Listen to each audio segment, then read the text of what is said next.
Yeah. Two after. Well, good evening. I hate to break up good fellowship, but it's time for us to begin. If you will turn in your Bibles or your little workbooks to Revelation 2, then we will get back into the 7 letters for 7 churches. This is, of course, part of the material that, of all of it, that we really have spent the most time with probably in the book of Revelation. We a lot of times want to talk about the 7 churches, and you'll see sometimes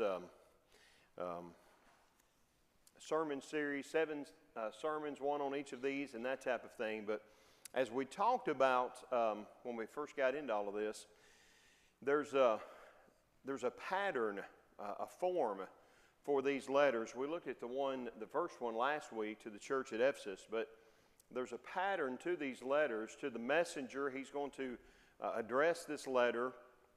John is writing, it's from Jesus, but it's to the messenger, and we talked about this, probably the preacher, the evangelist at these local congregations. Some of our English translations to the angel of the church, but that word can mean angel. It can also just mean a human messenger, and I think that's probably what he's meaning here. And then these things he says.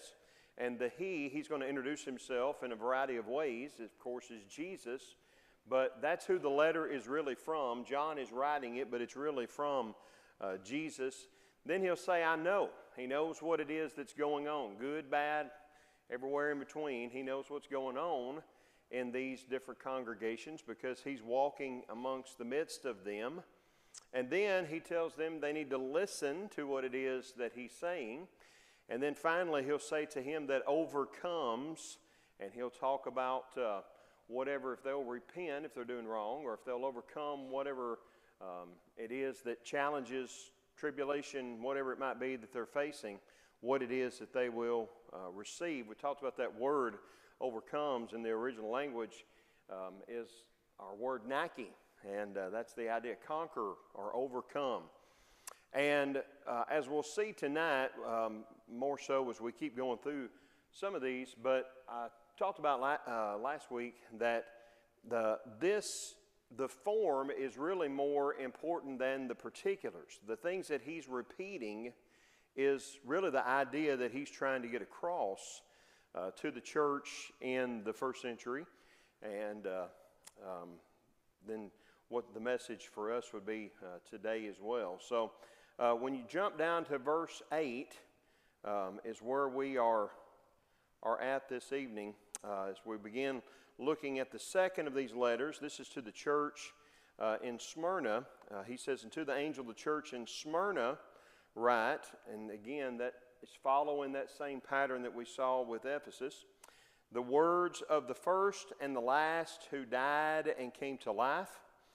So the first and the last, if you look back up in chapter 1, I mentioned last week, all of these, for the most part, all of these descriptions of Jesus that are found in the 7 letters in chapters 2 and 3 were part of that description of Jesus that we saw in chapter 1. And in chapter 1 in verse 17, he talked about being the first and the last, and then who died and came to life. Well, back up in chapter 1 in verse 18, he talked about that he was dead and he lives again. So this is Jesus, of course. When we get on into the letters, we'll see one in particular that if you doubt this is Jesus that's talking, will really clarify it, I think. But again, this is a kind of an artist's rendition of what the city would have looked like in that day. You can see that there's that harbor, that walled harbor that's been built around for protection there. You can see down in the bottom right-hand corner of the screen the large outdoor arena that they had, in which they would have had probably plays and would have had gatherings for government, civic gatherings. They would have had plays and athletic competitions and all sorts of things that would have taken place there. And then kind of in the middle there, that big open square, is where they were, the worshiping was done there in that open area. But anyway, that's the city of Smyrna, at least, that he's looking at. But again, verses 17 and 18 tell us this description of Jesus again that we're seeing here. When I saw him, I fell at his feet as though dead, but he laid his right hand on me. That's John talking, and he said, "Fear not, I am the first and the last and the living one. I died, and behold, I am alive forevermore, and I have the keys of death and Hades." So we talked about in chapter 1, all of these descriptions of Jesus are given to be an encouragement to a people that maybe are starting to go through some persecution that really is going to be amped up in particular in their near future. And you know, the fact that what's the worst they can do to you? Well, they can put you to death, but the one you're serving is the one who has overcome or conquered death, and so you don't even have to worry about that. And then verse 9 again, he says, I know. Again, in each of these letters, Jesus is saying, I know what's going on in the church that's there. He said, I know your tribulation, which again in chapter 1, we've already seen him talk about the idea of tribulation, the affliction, the suffering that they were having to go through. John talked about how that he had been a partner in it. In verse 9 of chapter 1, I, John, your brother and partner in the tribulation. Of course, he's a political outcast right now, a political prisoner, because he's preaching about Jesus. And so that's why he's on Patmos when he's receiving this vision and writing about this revelation and these letters to him. Not only had John experienced it, but Smyrna had. We talked about in the introductory material when we started Revelation about some of these ancient church fathers, they're called, sometimes that lived in the 2nd, 3rd, 4th centuries that not inspired writings, but would write about what's going on in the church. Polycarp was one of those guys, and his is an easy name to remember because it's a baby frog and a fish, so it's easy for me to remember Polycarp. But Polycarp was from Smyrna, and he wrote a lot about the tribulation, the suffering and the affliction that they were going through. So evidently the church at Smyrna had gone through the same word, some sort of tribulation that was similar to John's. Maybe they had been deprived of some worldly riches, which is what he says, your poverty. And the word that's used here, there's a couple, 3, I think, different words for poor or poverty in Greek. This is the one that is like the worst of the worst. This is extremely, you're destitute, you have nothing. And that's what he says about them. And so maybe that's the suffering that they were going through. Maybe they were already having some of their homes, their financial situation put under distress because of what's going on. But the word that he's using here means that they really have nothing left at all. And then, in spite of all this, the very next phrase, but you are rich. In spite of the fact that you have nothing, you're rich. Why are they rich? Because they're in Christ, that's right. Spiritually, they're rich. Even though physically they don't have anything, we oftentimes are too focused on the physical things. And I don't know about you, but Melody and I talk about this quite a bit. As we look back through our lives, we've never, well, I won't say that. I certainly say we've never been rich, but most of the world would look at us and say we've been rich. But, the times where we at least thought we were the poorest was probably the times that our lives were the happiest. Maybe that's, we complain about how many, like, can't even find anything on TV. We got 1,000 channels and can't find nothing. Well, when we were at our poorest, we had 3 channels, so it was pretty easy to knock out the choices in the night, you know, those kinds of things. But not even talking about that, just talking about spiritually where you're at. It doesn't matter how much you have physically if you have Jesus. And he says he knows that they are being blasphemed or slandered. You know, again, I know your tribulation, so he knows the bad times you're going through. I know your poverty. He knows the bad times you're going through. I know the fact that there are those who are slandering you. And again, this is a message of comfort that he knows. Jesus knows what we're going through. Sometimes we'll say, well, nobody knows what I'm going through, but Jesus does. And he cares, you know. Sometimes it's not that people don't know what you're going through, but maybe you think they don't care to know. That's why they don't know, is because they don't really have a high enough opinion or value the relationship with me enough to actually try. But Jesus is saying, I do. I know what you're going through. And the reason I know is because I'm paying attention to you, and I care about you. And so he says they're being slandered by those who say they are Jews and are not.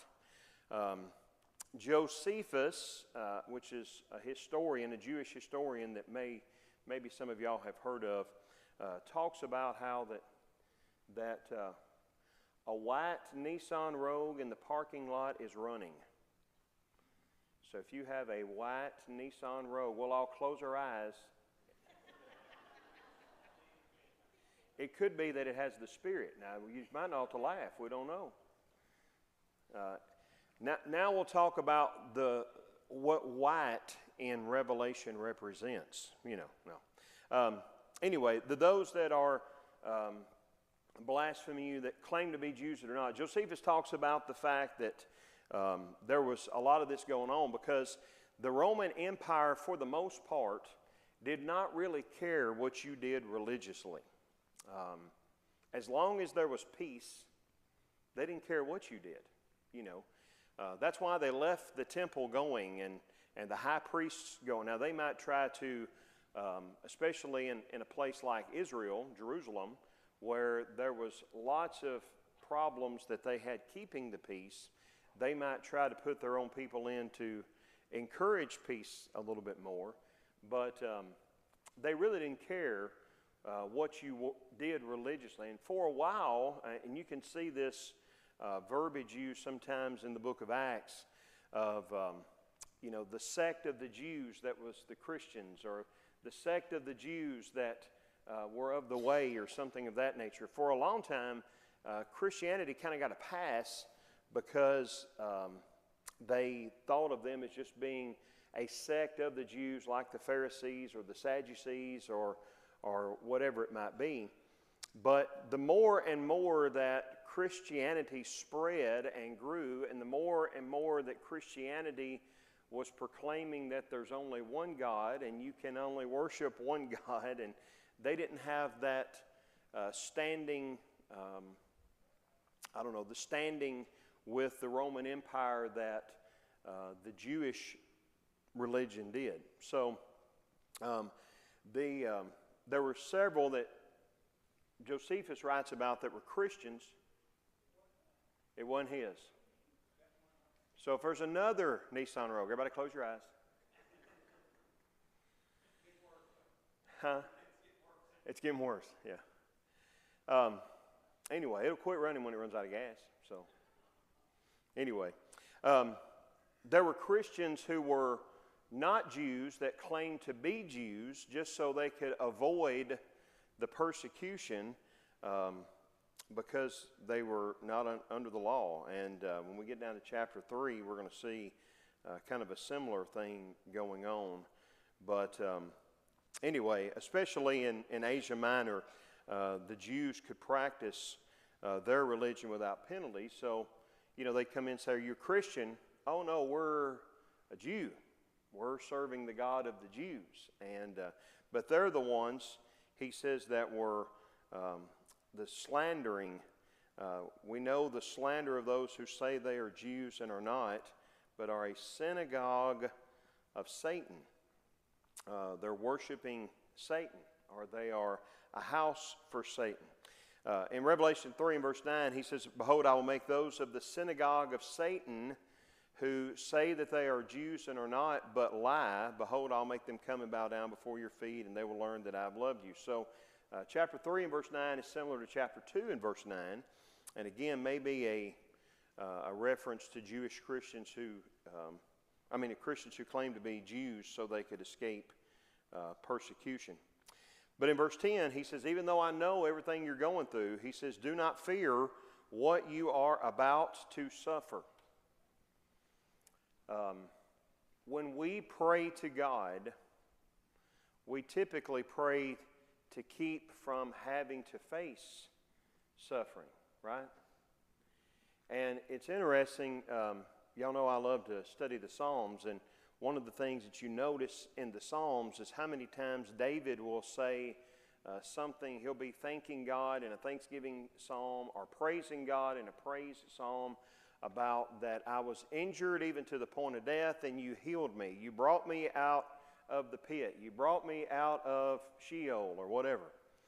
And I always try to make the point in those particular psalms that it's interesting that God didn't keep David from suffering the injury, but he did walk with him through that time and brought him through on the other side. I'm sure that when the church at Smyrna is reading this, they're thinking, well, why don't you just get us out of the suffering? But there's a lot of passages we could go to, but we could talk about the idea of what God's not willing that we should suffer. God doesn't want us to suffer, but He will use what others will do against us to accomplish His will. And sometimes that is building up for us a little bit of maybe more of a reliance and realizing how much we depend on Him. Maybe that's making us get serious about serving Him. Maybe that's opening up opportunities that we can share with others. We're studying in a lot of our adult classes on Sunday mornings the book of 2 Corinthians, and you'll recall that in chapter 1, he talks about how that when you go through affliction or you go through suffering and you're comforted by God, because God does know and He does care, but he says once you've gone through that and you've been comforted by God, then you can use the comfort you receive from God to help others who are suffering or afflicted in the same way. See, we don't know that until we go through some suffering. We don't know how to help others sometimes with our suffering. And, we're going to, before long, begin a series of lessons from the book of Job. And that's one of the progressions that Job makes. At the beginning of Job, even the friends admit that Job was one who was always very generous. He helped the widow and the orphan and the sick and the poor, and financially he took care of people that were in need. But when you get to the end of Job, Job is not only one who cares for them, but he's talking about how he understands what it's like to be in their shoes, which he couldn't have before. The difference in sympathy and empathy, So, anyway, what he says is do not fear. That's hard, to not be afraid when you know that there's going to be some suffering involved. But he says just don't be afraid, because again, what's the worst they can do to you? Kill you. Then what?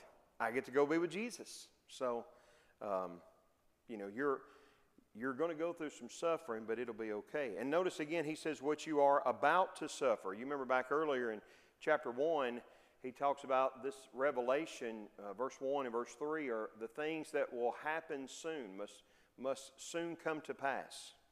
This is going to happen, and it's going to happen soon. And this is really the first hint as to what the real problem in Revelation was that they were going to face. The devil is about to throw some of you into prison that you may be tested, and for 10 days you will have tribulation. Be faithful unto death, and I will give you the crown of life. Now, Revelation 2:10 is one of those verses in Revelation that's maybe the most quoted verse in Revelation. But what do we usually quote? Just that last part of be thou faithful unto death, and I'll give you a crown of life. But what he says before that is the context that we sometimes lose out on. That Satan is trying to destroy the church. When we get over to Revelation 12, that's what he's going to say, is that Satan's goal is to destroy the church. He tried to destroy Jesus. That didn't work. So if I can't destroy Jesus, let me destroy what means the most to him, his bride, the church. If I can't bring down God, I'm going to bring down what means the most to God, his children. Are you with me? So, it's funny because when we go through suffering, who do we usually blame? Who do we blame? Yeah, somebody else. Who's the one we blame the most usually? Why did God let me go through this? Right? That's actually kind of what Job and the friends question. Why did God do this to you, Job? And the friends assume that it's because he must have sinned. Job assumes that there must have been some kind of accounting problem in heaven, and somebody's sins got put in my account that wasn't supposed to be there, and if I could just talk to God, we'd straighten this whole matter out. But we never blame. Now, they don't have the benefit of reading chapters 1 and 2 of Job like we do, to know that it's from. In fact, the friends will ask Job point blank, are you trying to tell us you think this is happening to you because you're so righteous? And as the reader, we're going, well, yeah, But we've read 1 and 2, and they haven't. We always want to blame God. Why did God do this? We never blame Satan for some reason. And he's telling us it's Satan that's going to do this. This tribulation, that same word back in chapter 1, verses 9 and 10. And notice he says that it's going to happen for 10 days. Now, time in Revelation is an important thing. We've talked about the numerology. So if you think about, like in chapter 20, it's 1,000 years, which would be 10 times 10 times 10. So 10 is complete. 3 is God, right? There's the 42 months, and there's the times, and half a times, and we'll talk about all that when we get there. But there's a lot of big numbers for time. Here he just says for 10 days. Now, we have a couple of judges and attorneys in our midst. If you could get your client who deserved, like the death penalty, 10 days in prison, you'd say you'd done a pretty good job, right? Well, that's kind of the point. The 10 is complete. Satan's going to try to hurt the church, and he's going to accomplish that. He's going to hurt the church. But this suffering that you're going to have to go through, it's just 10 days. It's just a short time. We talked about in 2 Corinthians, our study there, in 2 Corinthians, he talks about our momentary and light affliction. Now, when you're going through it, it doesn't seem like it's momentary, does it? When you're going through it, it doesn't seem light. But with an eternal focus, be faithful unto death, because it's better to suffer for a little bit here and be glorified by God for eternity than it is to be glorified by man for a short time here and suffer at the hands of God for eternity. So, relative to eternity, a short time. This tribulation is going to be short. Be faithful unto death. Be faithful unto death, and I will give you the crown of life. So be faithful unto death. We've talked about already in Revelation, and he's going to get to this when we get on into the letters when he talks about Antipas, but it seems as if that's kind of the point that he's getting across, is you be faithful to God, you be faithful to Christ, you worship only him, even if it costs you your life, as it did Antipas. He's the faithful witness. He's going to tell us in a minute because he died. Jesus, back in chapter 1, is the faithful witness. What did they do to Jesus? They killed him, right? Now, he didn't stay in the grave, but... So, again, that's the idea here. And then he talks about that if you do, then I will give you a crown of life. There's two different crowns in the book of Revelation. Stephanos is, I think that was the name, some of you can help me. Wasn't that the name of the bad guy in Days of Our Lives for a year? Wasn't his name Stephanos? Huh? Stephano. Okay. Well, anyway. I was exposed to Days of Our Life in my younger days with my mamaw. So that and Cubs baseball, and I don't know which one was worse, but anyway. Stephanos is the victory crown. So like when you see the ancient games and they would put like the olive branch wreath on their head, that's the crown that he's talking about here. And we're going to see this used again a lot in chapter 4 and verse 46 that I've got written up there. The 24 elders that are around the throne are wearing this kind of crown. Now, in our Bibles, it's just going to say crown for either one of these, okay? And you don't have to know the difference of this to go to heaven, to get one of these crowns, but I'm going to point it out and show you because the original audience would have seen that. In chapter 6 and verse 2, the guy on the white horse who was faithful until death and conquered is going to have that. And in chapter 12 and verse 1 that I've got written up there, the beautiful woman has this kind of crown. The other kind of crown is a diadem. We sing, what is the song we sing? The royal diadem and crown him, Lord. I don't know what the name, maybe crown him is the name. Lord of all, bring forth the royal diadem and crown him. Well, that's the royal diadem is the crown like we would think a kingly crown. So some kind of gold, something that, you know, they would, when they were making fun of Jesus and they made a crown of thorns, they actually made a Stephanos because they took some thorns and weaved them together, but they were pretending that it was a diadem because they were making fun of him as, behold, the King of the Jews, okay? And it's important to see, like later on, we get to chapter 13, the beast is going to have on the diadem, the royal kingly crown. So anyway, be faithful to death, and I will give you the crown of life. Here is the Stephanos. It's the victory crown.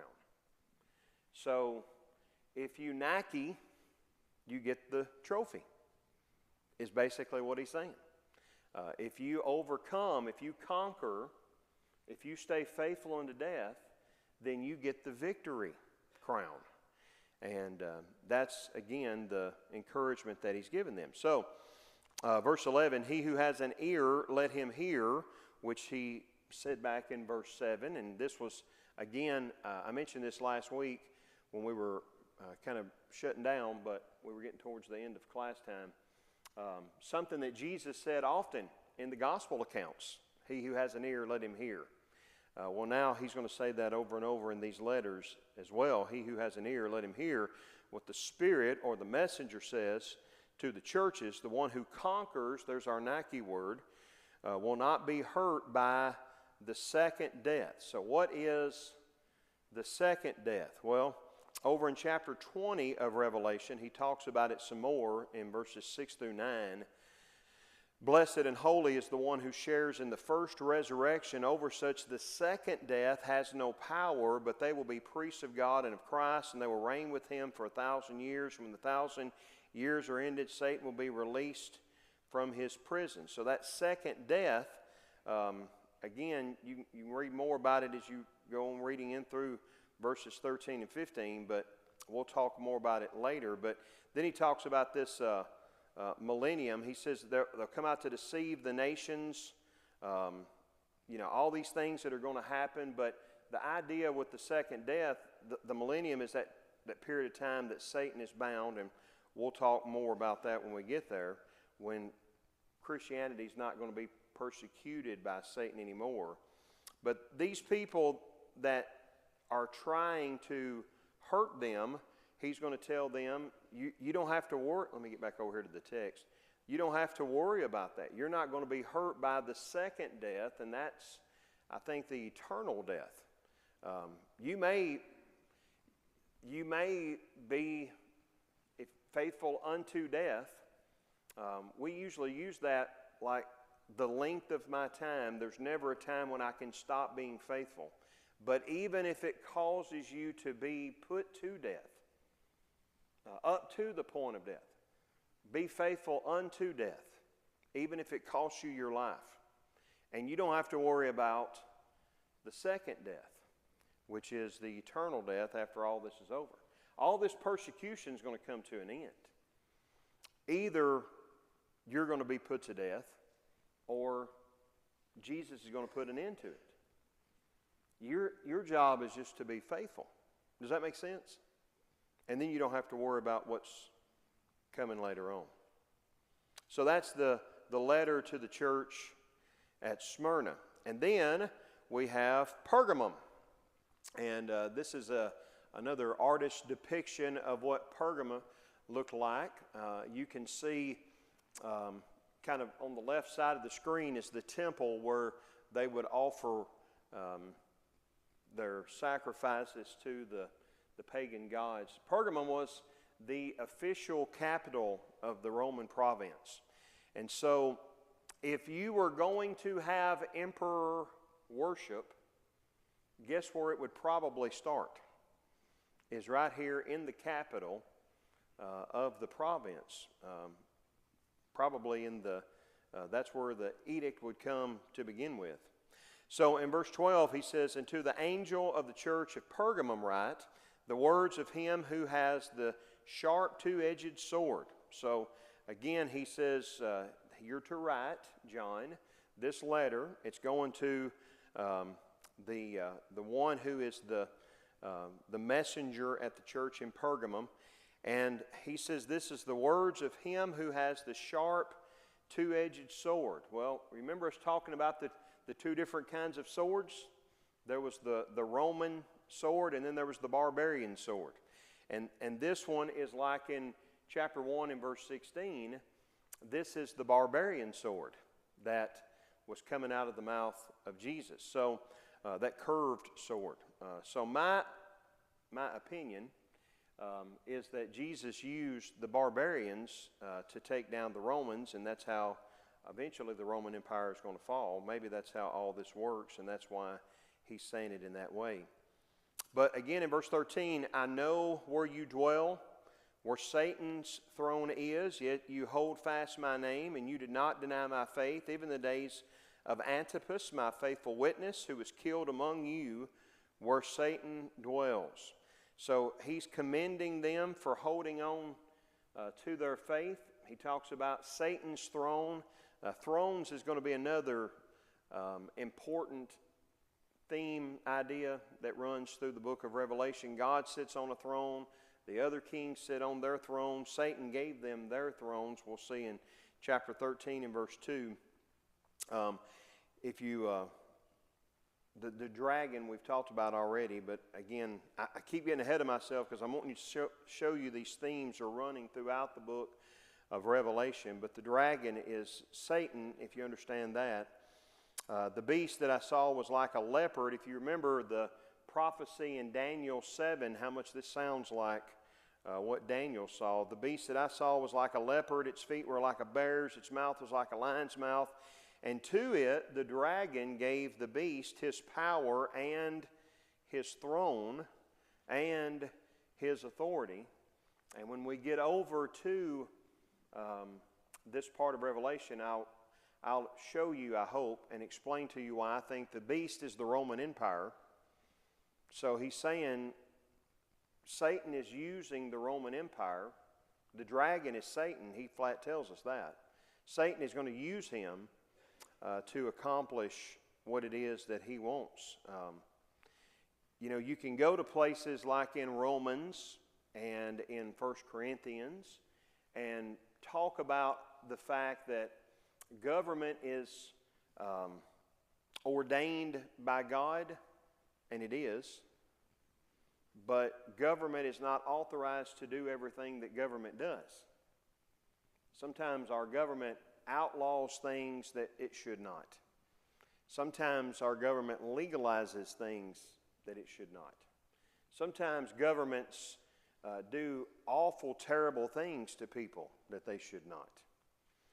Now, it is interesting that when, for example, Paul tells Timothy to pray for the king, whenever he talks to the church at Rome about, obeying them that have authority over you in the government, that they were living under about as terrible a government as there was, but he still says, as much as you can, now, obviously we're not going to violate God's law, but as much as you can, you need to submit to those. But again, sometimes governments are just bad, and that's what we're seeing in the book of Revelation.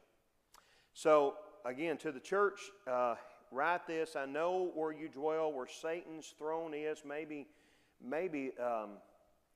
Pergamum was the center of emperor worship, and it's, if you read history, church historians, secular historians, what they would do when it got to the point where the Caesars thought of themselves as gods, is they would march into town with the soldiers, and they would put up a bust of the Caesar in the middle of town.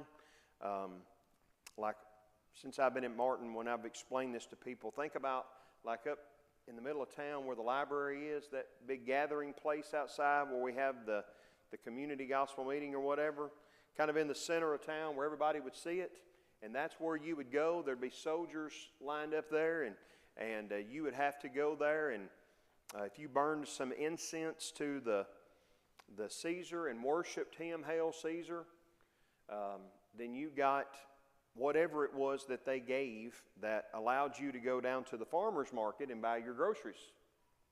If you didn't, then at the very least, you didn't get to go to the farmer's market and buy your groceries, so you would starve. Or maybe at the most, they would bring you down to the jail cell and put you in prison and do whatever else to you.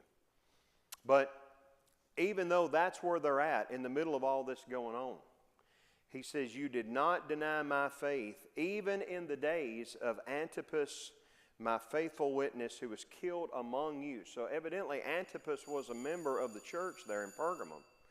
And the Roman government said, let's make an example out of old Antipas. And, it'd be one thing for us to say, we're going to be strong and committed. No matter what they do, we're not going to turn away from Jesus. And then you find out they hauled Danny Cash down to the middle of the court square and they killed him. Wait a minute. Things just got serious. That's why they would do that. It's to scare him, make an example of him. So, but he's called the faithful witness, just like Jesus was in Revelation 1 and verse 5, because he was martyred because he was faithful to God. And he says that you did not deny my faith even in the face of that. Even in the face of that kind of extreme persecution, you remained faithful. Where Satan dwells is where Satan's throne is, that he talked about in the earlier part of the verse. And then he says, but I have a few things against you. You have some there who hold the teaching of Balaam. We're not going to get into that tonight because I don't want to rush through it. But what I do want you to do is to write down Numbers chapter 25, verse 30, chapters 25 through 31. And if it's been a while since you've studied the account of Balak and Balaam and a talking donkey, that ever since Shrek, when I read that text, he always sounds like Eddie Murphy for some reason. I don't know why, but read that and be familiar with that. Here's what he's going to do. He's going to talk about, again, we're talking about the big picture, the themes that runs through all of these. And what he's saying is that I know whether you, like in Ephesus, you were doing good, but now you're doing bad. You're doing the right things, but your heart's not in the right place. Or your heart's not in the right, your heart's in the right place, but you're not doing the right things. I know that. I know whether you're listening to the false teachers. I know whether you're being influenced by what the government is doing, what people around you are doing. And what he's going to do is he's going to use like Balak and Balaam and Jezebel and several of these Old Testament passages that show how that the people of God were influenced to go down the road of idolatry and all of the things that went along that, usually fornication. And what he's saying to the church is that I want you to be faithful, even if that means that the government is trying to influence you toward idolatry, not worshiping a golden statue, but worshiping Caesar. Because if you do, you're not committing literal fornication, but you're committing spiritual adultery. And he's using all of these Old Testament examples of that happening to show, I know what's going on there. And it's the same thing that was happening in the days of Balak and Balaam. It was the same things happening in the days of Jezebel and so forth. So if you have time this week, go back and look at Numbers 25 through 31 and familiarize yourself with that story, and that'll help us as we move forward talking about Pergamum. I know it probably goes by very slowly for y'all, but this has got to be the fastest 45 minutes every week. But I'm thankful we get to share it together. So those of you that are online, thank you for being with us this evening. We hope that you can be with us in person. We know we got a lot that are sick and a lot that are traveling right now, but as that's getting turned off, those of you that are here, we have a few announcements that we want to make you